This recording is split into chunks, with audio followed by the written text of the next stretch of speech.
तर पत्रकार परिषद घेत ठाकरे बंधूंनी युतीची काल घोषणा केली। मुंबईचा महापौर मराठीच होणार आणि तो आमचाच असणार असाही ठाम विश्वास राज ठाकरेंनी व्यक्त केलाय। तर मुंबईच्या चिंधड्या उडवण्याचे दिल्लीतील नेत्यांचे मनसुबे उधळून लावू असा इशारा उद्धव ठाकरेंनी दिलाय। या युतीनंतर भाजपसह शिंदेच्या सेनेनं ठाकरे बंधूंवर जोरदार टीका केली आहे। शिवसेना आणि महाराष्ट्र नवनिर्माण सेनेची युती झाली हे आज आम्ही आपल्याला जाहीर करत आहोत।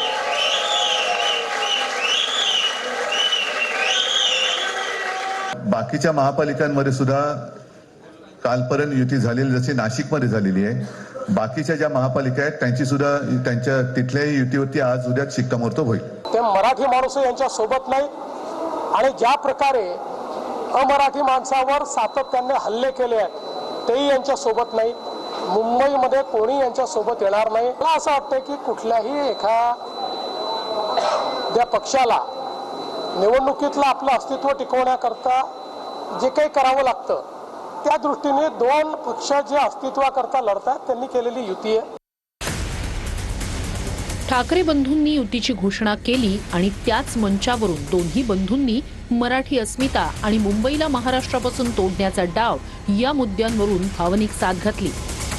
मुंबईवरती आणि महाराष्ट्रावरती कोणी वाकड्या नजरेने किंवा त्यांच्या कपटी कारस्थानाने महाराष्ट्राला मुंबईपासून किंवा मुंबईला महाराष्ट्रापासून मराठी माणसापासून तोडण्याचा प्रयत्न करेल त्याचा राजकारणात खात्मा केल्याशिवाय राहणार नाही, शपथ घेऊन आम्ही मैदानात उतरलेलो। मला असं वाटतं काही तर स्क्रिप्ट बदलली पाहिजे। किती वर्ष एकच स्क्रिप्ट घेऊन हे लोक फिरणार आहेत? काही तर नवीन आणा। आणि जसं मी सांगितलं, मी तर मागची असंच घोषणा केली होती, उद्धवजींनी विकासावर बोललं तर 1000 रुपये मी देईन, पण अजून माझे 1000 रुपये वाचलेत। अजून विकासाचा एकही गोष्ट ते बोलत नाहीत। ज्यांचा काही म्हणतात ना कुणाचा जीव कुठं असतो पोपटामध्ये, तर काही लोकांचं ते मुंबईकडे सोन्याची अंडी देणारी कोंबडी म्हणून पाहतात। आता अंडी खात होते, आता कोंबडी कापायसाठी आले असतील। ठाकरे बंधूंच्या मंचावरून ज्या प्रकारे मराठी अस्मिता आणि मुंबईवरून साथ घालण्यात आली त्यावरून निवडणुकीत हे मुद्दे गाजणार हे स्पष्ट झालंय। माझी एक मुलाखत झाली होती आणि मी मुद्दामून आठवण करून देतो त्या गोष्टींची। आणि त्या मुलाखतीमध्ये मी असं म्हटलं होतं की कुठल्याही वादापेक्षा आणि भांडणापेक्षा महाराष्ट्र मोठा आहे। आणि मला असं वाटतं तिथून त्या आज आम्ही एकत्र येण्याची सुरुवात त्या वाक्यापासून झाली।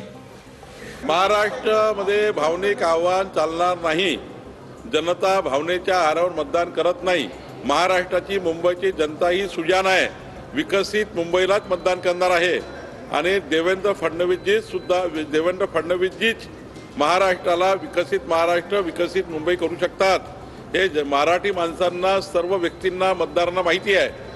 आणि आम्ही सर्व मराठी माणसं आहोत, कोणी मराठी इंग्रजी लोक नाही आहोत। आम्ही इंग्रजी आहोत का? राज ठाकरे यांनी पत्रकार परिषदेच्या शेवटी मराठी पत्रकारांनाही साथ देण्याचं आवाहन केलं की आता जर का चुकाल तर संपाल, आता जर का फुटाल तर पूर्णपणे संपून जाल।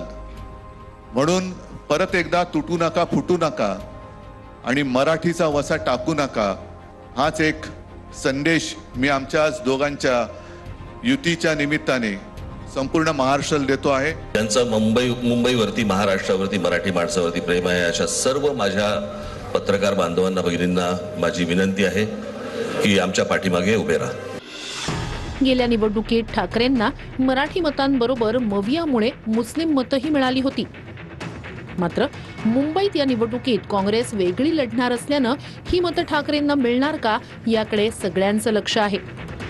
दुसरीकडे भाजप उत्तर भारतीय, गुजराती, जैन, मारवाडी आणि मराठी मतांवरही अवलंबून आहे। त्यामुळे मुंबईचा महासंग्राम लवकरच तापणार एवढं नक्की।